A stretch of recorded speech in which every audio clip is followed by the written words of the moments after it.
Hello everyone and welcome to my March vlog.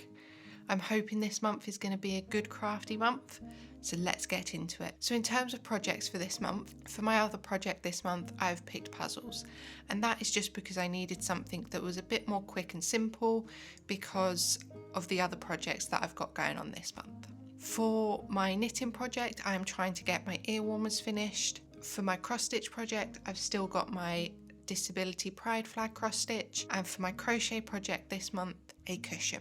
Here in front of me I have two different types of plush yarn, both from Holby. Now I brought these yarns to test them out to see if I'd like them for amigurumi, but they are this string-like construction with the fluff on the outside that breaks really easy. So I personally don't like using this type of yarn for amigurumi. So I have these two skeins left over, just randomly hanging around in my yarn stash. I figured I'd try and use them up by making myself a cushion for when I go travelling. Now, although these are two different types of yarn, on their website, these are listed as recommending the same hook size and having the same gauge. On the back, that is a different story. This one is recommending a 6 and this is recommending a 7. And this is saying that the gauge is 10 stitches by 14 rows, and this is saying that the gauge is 8 stitches by 9 rows. Unless I'm looking at the wrong thing, which could be possible, and in which case I'm completely wrong. But they feel very similar, and I don't think it's going to make that much of a difference having a slightly different gauge if they are different gauges.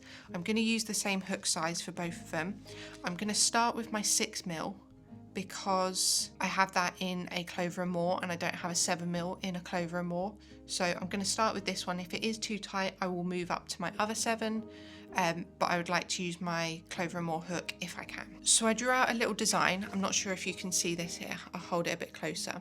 So essentially I'm going to do sort of a long strip of crochet, with the idea that the first 5 inches will be a flap that come over the top. Then you've got the front of the cushion and then the back of the cushion.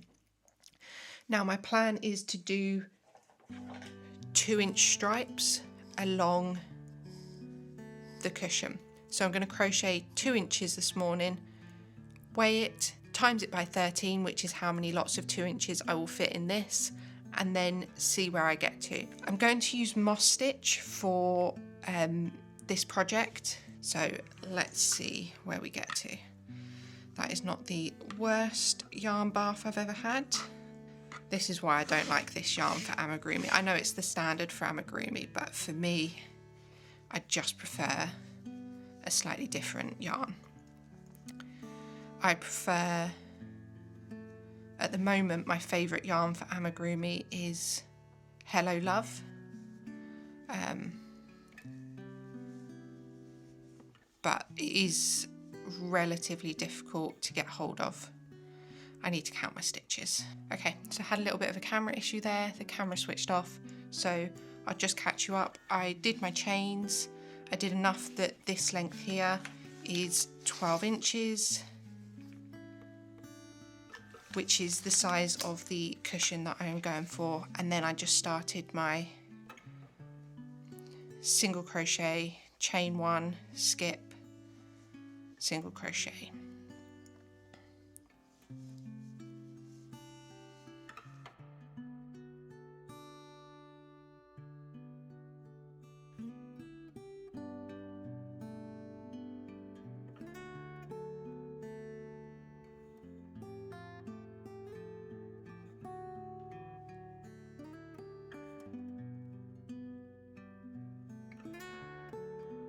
Okay, so I've crocheted 2 inches. This weighs 9 or 10 grams. The scale did keep going back and forth, which means that I need either 117 or 130 grams in total.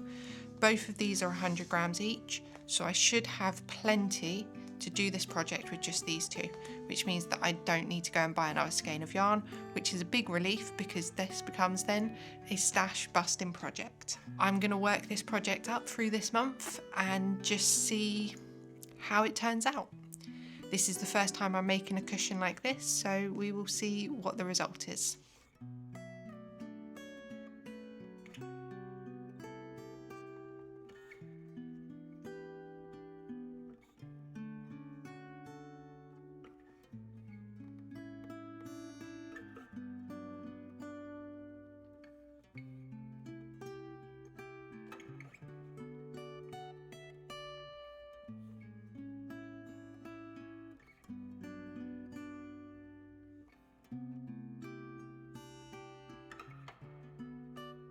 in the last clip I started this cushion with the moss stitch and it has worked up really nicely. I've got the whole thing here, and what I'm going to do next is I'm just going to essentially figure out where I need this to sit in terms of sizing, and then I'm going to just whip stitch or mattress stitch along the edge here and along this edge, and then I'm going to fold this down and I will do the same on this edge and this edge, and then hopefully I'll have a nice cushion. I haven't got the cushion insert yet, that's still in the mail, so I don't think I'm going to seam this edge just yet. I think I'm going to leave this for when I actually have the cushion, just to figure out what is the best way to have this flapped over and still be able to get the cushion insert in and out.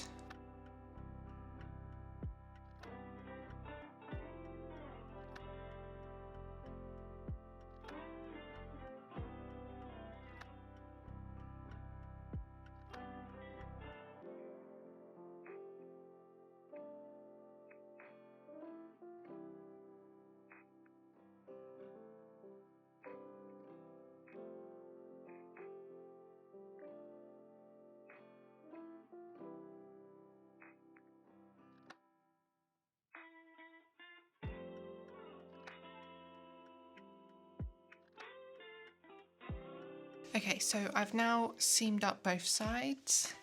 I just did a single crochet edging on it. I was going to do a mattress stitch, but I decided just to go with a single crochet edging. It was super easy. So this is what I've got so far. And I've weaved in my ends down this end. And as I said, I'm going to finish this up once I get the actual insert and see what it feels like and see how it works with it, and then I can put the insert in and just make sure that it's the right size, make sure that I'm not making it too tight to get the insert in and out again and things like that. So I will finish this up in a little while when I get the insert for the cushion. Okay, so I'm here with an update on my ear warmers. So as you can see with both of them, I've now got all of the knitting done. So this one is obviously a full length tube that goes all the way around my head and will make one ear warmer. And this one I'm doing like a half and half situation. So this is a half of it and this is a half of it. So all the knitting is done on all three tubes, and what I need to do now is I need to bind it off. So just to keep learning new techniques and just to keep building my skills, I'm going to do a simple slip stitch bind off on this one, and on this one I'm going to try a sewn bind off, and I'm going to focus on this one first, and I'm just going to give it a go and see where I get to.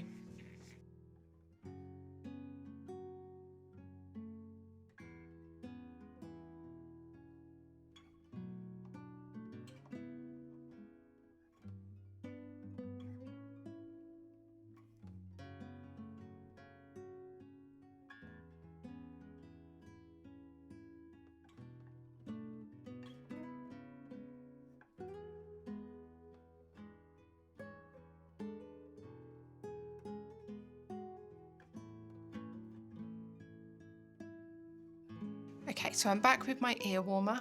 I'm going to bind this one off. I'm going to use the sewn bind off for this one just to give it a try. So for the sewn bind off, I need to cut my yarn. I'm going to give myself plenty of yarn here because I've got loads left over.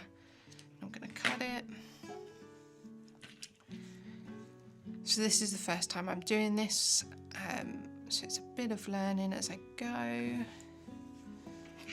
but we shall see.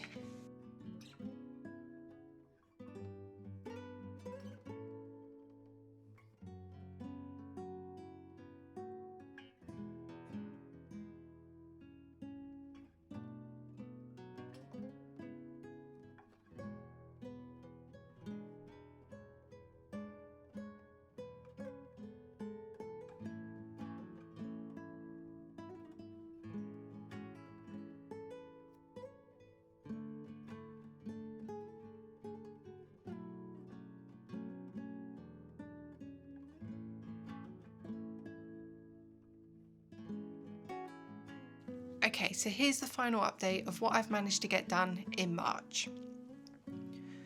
This month I set out to do some puzzles as my other project, create a cushion for travelling for my crochet project, finish my ear warmers for my knitting project, do some more work on my cross-stitch disability pride flag, and weave in all my ends on my temperature blanket. Last month I didn't really get much done at all. I made very little progress on all my projects, but how far did I get this month? In terms of my other project, I did some puzzles and I also completed my other project that I had set out to do in February.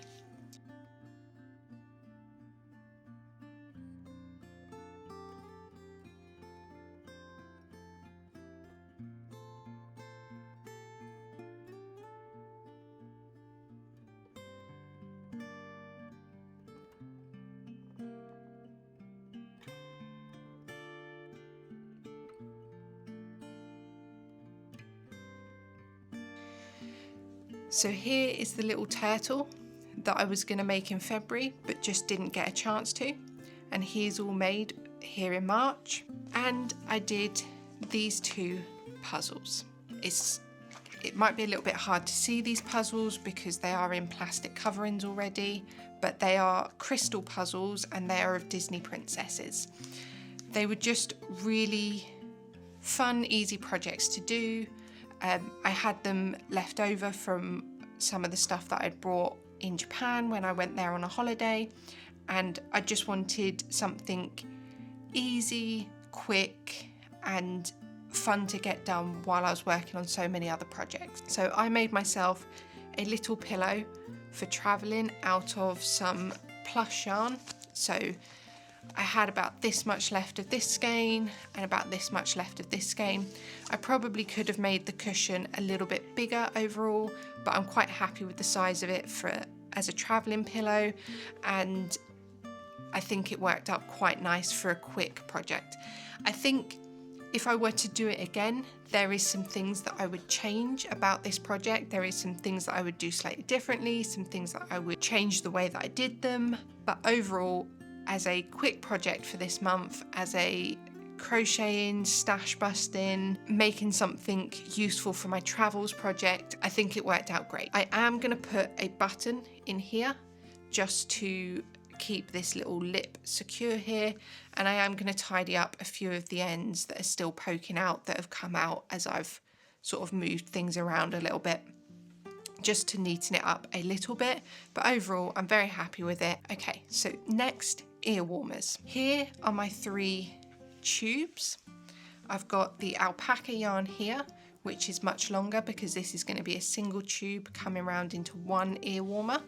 And then I've got my 2 different merino wools here that are much shorter because they're going to be sewn together to make a half and half ear warmer. I did really enjoy working on these projects. I think overall I'm just getting back into knitting, and it's been a long time since I've done any proper knitting, and I think these projects gave me a chance to really work on those basic skills again while still learning some new skills that I can use in future projects. So obviously they were just basic knit stitch in the round. Obviously with this one it was just basic knit stitch in the round, but I did teach myself how to do a sewn bind off on this one, which was quite an interesting thing to learn. And obviously I was working on my magic loop technique, and while near the beginning there is some laddering, I don't know if the camera will pick this up, but there is some laddering there. At the top here there is no laddering whatsoever, so I've really improved my skills with this one on how to use the magic loop, how to reduce laddering and things like that. So overall I think this was a really nice project to do. Obviously this is not completely finished, and I'll explain why in a minute. So with these two, my aim was to try and teach myself how to knit with 2 things on the needles at once. And I think the first couple of rows I was thinking that this was going to be really, really difficult and that I was going to hate doing it. But by the time I got into the flow of it, it actually became really easy for me, and I'm really glad that I persevered through those first couple of rows so that I could get to this stage and know that I can definitely do this. With this one, I did do just a normal slip stitch bind off on both of them, so a nice little neat edge up there, but not very stretchy because it is just a slip stitch bind off. And with this one, the laddering on one side was really good, but the laddering on the other side, I did lose it a bit in the middle, and I did get some laddering in the middle. Now with both these yarns, I don't know if you can see it on the white because obviously it's quite bright, but you can definitely see it on the brown. The stitch definition on these two yarns is really good. So you can see all my little imperfections, and obviously there is going to be imperfections because I am still just practicing and learning and getting back into knitting. I'm hoping that blocking these will get some of those imperfections out, and while I don't think it's going to get rid of my laddering that is on this one, I'm hoping it might help just a little bit. But if it doesn't, I'm okay with that because I really enjoyed these projects and I did learn so much. Like my alpaca one, obviously these are not yet finished. They do need to be seamed together. I am actually traveling at the end of this month, and I think what I didn't want to do was to rush blocking these. I've never blocked wool before. Back when I was knitting, when I was younger, I didn't know that blocking was a thing. And since I've started crocheting, I've only really blocked acrylic and cotton so far. And obviously this is alpaca, merino, and a bit of cashmere mixed in with those as well. So I didn't want to go ahead, use the blocking technique that I'd used for cotton and end up ruining them completely. So what I would like to do, and this is going to apply to my temperature blanket as well, is I want to do some more research into the different blocking methods for different materials, just to make sure that I'm using the right blocking method for them and make sure that I'm not ruining them, but actually trying to improve them through the blocking process. So I'm actually going to do some research and look into what blocking methods I can use for each one, how to best do it. And I think what I'm going to do in April, because I'm going to be traveling for so much of April, I'm not going to do my one project from each category thing that I've been doing so far this year, but instead I'm going to have a month of finishing up projects.